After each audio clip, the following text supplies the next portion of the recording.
Selamat pagi Bapak dan Ibu dosen. Sebelumnya perkenalkan nama saya Adiel Calvin dari jurusan Visual Communication Design UC angkatan 19. Pada kesempatan kali ini saya akan menjelaskan keseluruhan proses yang saya lakukan mulai dari week 1 hingga week 7 pada mata kuliah IDD ini. Saya memiliki passion dalam bidang ilustrasi anak, fotografi, graphic design, dan juga seorang animal lover. Selain itu, dari analisis pribadi, saya menemukan bahwa kekuatan saya yaitu kreatif, seorang problem solver, fast learning, dan ambisius. Tentunya hal ini menjadi kelebihan saya dalam mencari suatu peluang ataupun menghadapi suatu masalah. Namun tidak dapat dipungkiri, saya juga memiliki beberapa kekurangan, mulai dari time management, public speaking, hingga tidak konsisten, sehingga mudah terdistraksi dengan hal-hal ataupun ide baru, walaupun ide saya sebelumnya belum dapat terselesaikan. Selain dari analisis pribadi, saya juga membutuhkan sudut pandang lain dari orang-orang terdekat saya untuk mengenal diri saya sendiri yang mungkin selama ini belum saya sadari. Contohnya, kelebihan yang belum saya sadari seperti hard worker, berani mencoba hal baru, mudah mencari peluang bisnis, memiliki goals yang jelas dalam hidup dan mandiri, serta beberapa kekurangan yaitu menggebu-gebu, teledor, mudah cemas, dan kurang mempedulikan diri sendiri. Namun, dari berbagai kekurangan yang saya miliki, tentunya ini bukan menjadi penghambat bagi saya untuk kedepannya. Namun harus saya jadikan kekurangan ini sebagai pendorong dan peluang baru bagi saya di masa depan. Melihat beberapa karakteristik yang telah dianalisis beserta mendengar pendapat dari orang-orang terdekat saya, maka dapat disimpulkan bahwa saya merupakan seorang ilustrator yang memiliki art style children book dengan ciri khas karakter yang lucu dan cocok untuk anak-anak. Selain itu, saya juga memiliki kesenangan lain, yaitu fotografi, graphic design, dan pecinta hewan. Saat ini saya memiliki beberapa bisnis yang telah saya tekuni sejak beberapa tahun lalu, mulai dari Pinpin dan Yuri, yaitu karakter bebek dan kodok yang saya buat dan sangat ingin saya kembangkan lagi untuk kedepannya. Studio Sinyo, yaitu jasa studio desain sehingga dapat membantu para UMKM untuk menyelesaikan masalah bisnis yang mereka jalani saat mengembangkan bisnisnya. Acharsman yang bekerja sama dengan sahabat saya untuk memproduksi rework clothes, dan yang terakhir yaitu Kita Agensi untuk membantu para brand dan influencer yang memerlukan jasa fotografi katalog. Sejak kecil saya memiliki mimpi untuk melakukan ataupun menghasilkan sesuatu yang memiliki value dan manfaat sehingga dapat menolong banyak orang maupun makhluk hidup lainnya melalui kemampuan yang saya miliki. Ditambah lagi dengan networking dan orang-orang di sekitar saya yang sangat suportif dan mendukung semua langkah positif yang saya ambil ke depannya. Tentunya hal ini menjadi penyemangat dan motivasi saya untuk terus dapat berkarya dan menghasilkan sesuatu yang dapat menyenangkan diri saya dan makhluk lain di sekitar saya. Melihat kelebihan yang saya miliki dan kemampuan saya dalam beberapa aplikasi desain seperti Illustrator, Procreate, Photoshop, Fashion, dan menggunakan kamera, tentunya hal ini dapat menjadi jalan yang saya pilih untuk mewujudkan mimpi saya ke depannya. Setelah menganalisis diri sendiri, saya juga menyadari bahwa saya memiliki beberapa networking yang tentunya dapat membantu saya dalam mengembangkan kemampuan dan mewujudkan keinginan yang saya idam-idamkan.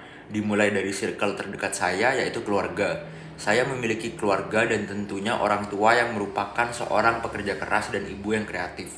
Sehingga hal ini sangat mendukung saya secara mental dan motivasi sehingga saya memiliki role model bahwa saya harus bisa sesukses dan dapat membanggakan mereka yang telah berjuang sepenuh tenaga untuk mendukung mimpi saya selama ini.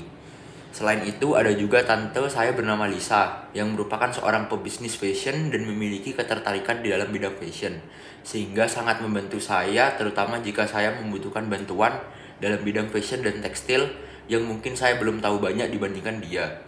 Selain itu juga, di ruang lingkup yang lebih luas, saya memiliki beberapa teman yang telah terjun cukup lama dalam ke dunia desain dan seni, mulai dari seorang graphic designer, pengusaha rework clothes, seniman, ilustrator, dan masih banyak lagi. Lalu, dalam proses menjalankan bisnis, juga ada banyak orang yang sangat berjasa dalam bisnis yang saya jalani. Dari beberapa mom influencer dan entrepreneur, yaitu ibu-ibu muda yang aktif dalam sosial media dan memiliki banyak followers aktif, sehingga seringkali bekerja sama dengan Pinpin dan Yuri dalam hal marketing. Selain itu, para ibu muda ini merupakan anggota dan founder dari SEO Community, yaitu komunitas ibu-ibu muda yang saling bertukar informasi melalui platform Instagram seputar anak, dan segala hal tentang anak mereka. Ditambah lagi mereka memiliki audiens yang merupakan target market dari Pinpin dan Yuri. Tentunya hal ini sangat menguntungkan kita semua, dikarenakan dapat menyelesaikan masalah satu sama lain dan diharapkan dapat terus bekerja sama untuk saling mensupport. Selain itu juga ada seorang manajer dari perusahaan printing terbesar di Bondoso yang juga membantu saya selama ini dalam mengembangkan bisnis studio Sinyo yang saya geluti. Dari wawancara dan survei yang saya lakukan terhadap orang-orang yang ada di sekitar saya, akhirnya ada beberapa permasalahan yang saya petik dan ambil. Mulai dari berbagai masalah yang saya temui, hingga masalah yang terdapat di dunia. Seperti masalah limbah fabrik yang kian waktu semakin menumpuk, banyak masyarakat Indonesia yang kurang peduli terhadap budaya dan bahasa Indonesia, sulitnya orang-orang untuk membagi waktu kerja, istirahat, dan time management mereka, kesulitan mengembangkan bisnis yang baru dirintis, tren fashion yang selalu berubah dari waktu ke waktu, kesulitan menentukan goals dalam hidup, masalah iklim dan global warming, serta masih banyak lagi. Hingga akhirnya, dari sekian banyak masalah yang ada, saya fokus terhadap 3 masalah yang menurut saya sangat sering dapat dijumpai terutama pada masa ini. Masalah yang pertama yaitu, seiring berkembangnya dunia modern, justru ada hal memprihatinkan yang kurang disorot oleh masyarakat. Salah satunya yaitu, banyak anak Indonesia yang tidak paham dan mengenal budaya Indonesia. Bahkan saat ini, lebih banyak yang lebih fasih berbahasa asing daripada Indonesia. Tidak mengerti lagu Indonesia Raya, Pancasila, makanan khas, hewan endemik, dan masih banyak lagi. Tentunya hal ini cukup mengkhawatirkan jika dibiarkan secara terus-menerus, dikarenakan lama-kelamaan pastinya budaya Indonesia akan hilang ditelan waktu. Selain itu, terutama di kota-kota besar, orang tua justru lebih memilih untuk mengajarkan anaknya berbicara menggunakan bahasa Inggris dibanding dengan bahasa Indonesia. Inovasi dan solusi yang dapat dilakukan dalam menangani masalah ini yaitu membuat buku education activity book yang bertemakan Pinpin Keliling Nusantara. Buku ilustrasi ini membahas tentang budaya Indonesia, mulai dari makanan, pakaian, hewan, tumbuhan, bahasa, dan masih banyak lagi. Buku yang lucu ini juga menyediakan activity book di mana anak-anak dapat bermain sambil belajar dalam membaca buku ini dan mengenal hampir beberapa budaya di Indonesia. Dalam buku ini akan banyak membahas tentang memperkenalkan budaya Indonesia dan perbedaan yang ada. Jadi selain memperkenalkan budaya Indonesia, buku ini juga mengajarkan anak-anak sejak dini untuk menerima perbedaan dan saling bertoleransi satu sama lain meskipun berbeda. Lalu masalah kedua yang saya soroti yaitu limbah fashion yang kian waktu semakin menumpuk. Ditambah lagi dengan kebiasaan kita mengkonsumsi dan menggunakan pakaian turut berkontribusi pada kelestarian lingkungan. Fast fashion adalah istilah di industri tekstil yang memproduksi berbagai model pakaian yang terus berganti secara cepat, serta menggunakan bahan baku yang berkualitas buruk, sehingga tidak tahan lama. Ditambah lagi dengan tren fashion yang cepat berubah, maka semakin cepat dan banyak juga hasil dari limbah fabrik ini.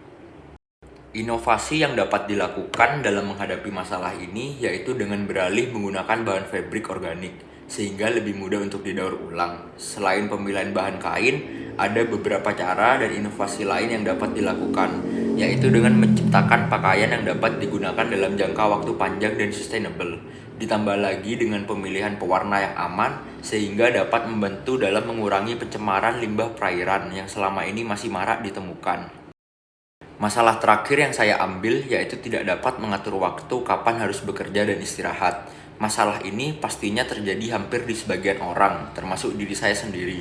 Masalah ini terjadi dikarenakan masyarakat yang kesulitan untuk mengatur kapan waktu untuk bekerja dan kapan waktu dirinya untuk istirahat.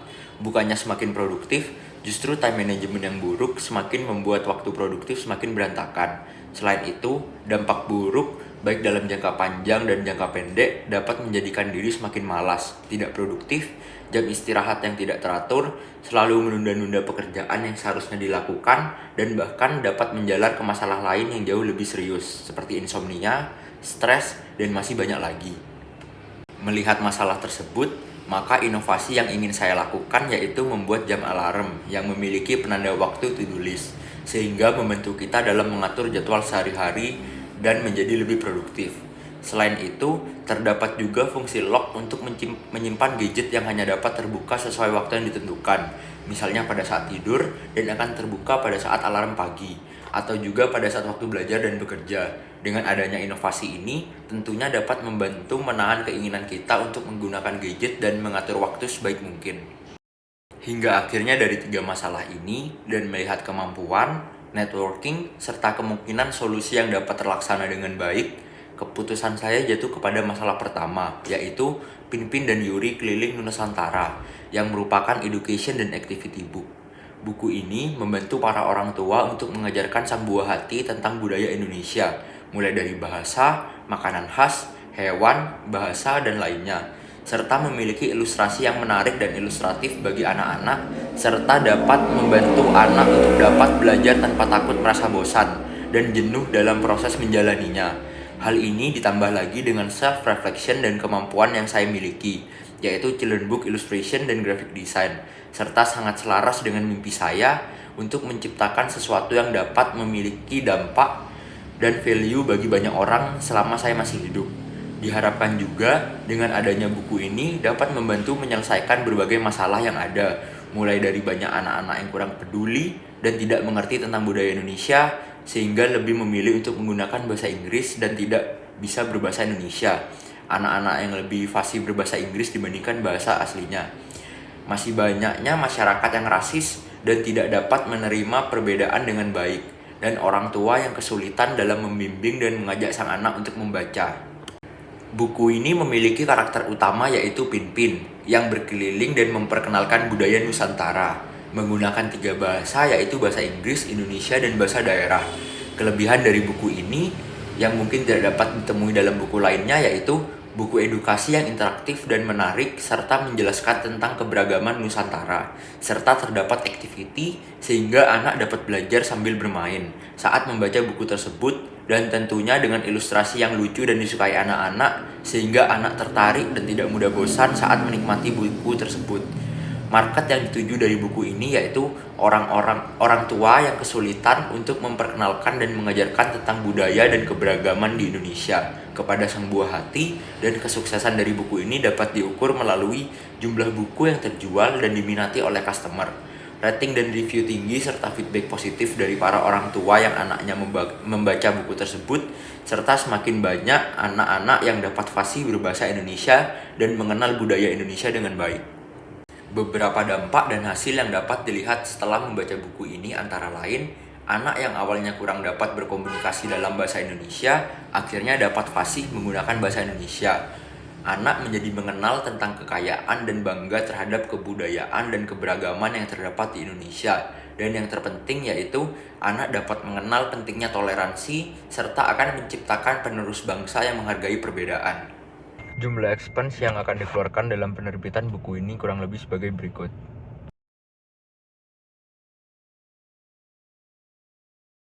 Buku Pinpin dan Yuri Keliling Nusantara memiliki target customer yaitu anak usia 8 hingga 10 tahun. Anak-anak yang bersekolah di international school, anak-anak yang tinggal di kota-kota besar seperti Jakarta Selatan, anak-anak generasi alpha, serta orang tua yang anaknya tinggal di kota besar, international school, kurang fasih berbahasa Indonesia, dan tidak mengerti budaya Indonesia. Dan yang terakhir yaitu orang tua yang bekerja sebagai businessman ataupun businesswoman, sehingga ia kurang memiliki waktu untuk mengajari anaknya. Partner dari buku ini yaitu untuk dalam segi promosi yaitu Rachel Kalista yang merupakan seorang mom influencer yang merupakan founder dari SEO Community yaitu Mom Influencer Community, dan printing yaitu Surabaya 45 dan Ramayana. Channel yang dimiliki sekarang yaitu Instagram dari Pinpin dan Yuri yaitu @pinpinandyuri, lalu TikTok @pinpinandyuri, serta WhatsApp, Shopee, dan Tokopedia. Lalu kedepannya rencananya akan dilebarkan melalui Grabmart, bukabuku.com, dan bukukita.com. Berikut merupakan beberapa portfolio yang telah saya buat. Dan ini merupakan gambaran kasar seperti apa buku Pinpin dan Yuri Keliling Nusantara. Oleh karena itu, untuk membantu saya dalam mewujudkan terciptanya buku Pinpin dan Yuri Keliling Nusantara yang merupakan education dan activity book dengan tema berbeda itu tak apa, guna menjadi solusi dari masalah yang ada, saya memerlukan dosen pembimbing yang memahami dan memiliki pengalaman membimbing mahasiswa TA dalam bidang children book, penerbitan buku, anak-anak, serta marketing. Hingga akhirnya saya memutuskan untuk memilih Bu Marina Wardaya yang telah memiliki banyak pengalaman dalam bidang yang akan saya kerjakan ini, dan alternatif dosen yaitu Bu Sheni, yang saya rasa kedua dosen ini mampu dan dapat membimbing saya dalam mewujudkan dan membantu dalam terciptanya buku Pinpin dan Yuri Keliling Nusantara. Sekian presentasi dari saya, dan terima kasih banyak atas perhatian Bapak dan Ibu.